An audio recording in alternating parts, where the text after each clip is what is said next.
mën nga abonné ci Khidma TV da ngay bës abonné après nga bës cloche de notification bi ngir xibaar bu ñu mën a dugal nga mën ci jot ci nu mu gën a gaawee Khidma TV, la chaîne d'actualité autrement. ginnaaw biñ amalee woon bale fi nga xam ne moom mooy pencub Serigne Souhaïbou dimanche bi weesu tombeek le 20 juin 2021 daayira bi nga xam ne ñoom ñooy daayira Xidmatul Xadim jugoon dox nemmeeku seeti ki nga xam ne moom mooy Serigne Cheikh Say Mbacke ibnu Serigne Souhaïbou ngir feddaliko mbégte moo xam ne amoon nañ ko ginnaaw bi mu leen joxee ndigal pour ñu yeesal boobu li bërëb waaye itam àggeeku liggéey bi naka lay doxee ki nga xam ne moo yoroon kàddu gi di Serigne Modou Diop mi nga xam ne moom moo jiite daayira bi di Xidmatul Xadim bi mu jëlee kàddu xamal Serigne bi liggéey bi waaye itam am contentement bu rëy ngir waxtaan ak moom bi ñu paree sëriñ bi yëkkati na ay kàddu sant waaye itam wax leen bërëb ba taarix yi ci nekk kàddu yi mu leen yëkkati moo ngi nii ñu déglu ko. kon nag loolu liggéeyal Sëñ Tuubaa foo tax bu lay ci kër Sëñ Souhaïbou wàcc na mais ay jigéen fii moo denc ko ci pénc mi bu nga war wàllu pénc mi dama denc ko ni foofu lañ war a denc waaye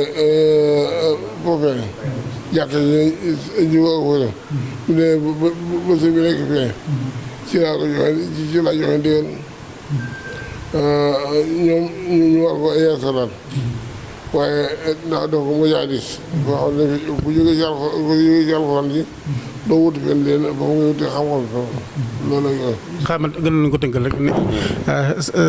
li mu leen tënk moo di nee na nga nuyul ko mbokk teel bi yëpp te xam ne liggéey bi ngeen def muy liggéey Sëñ Tuubaa ci jumaa ji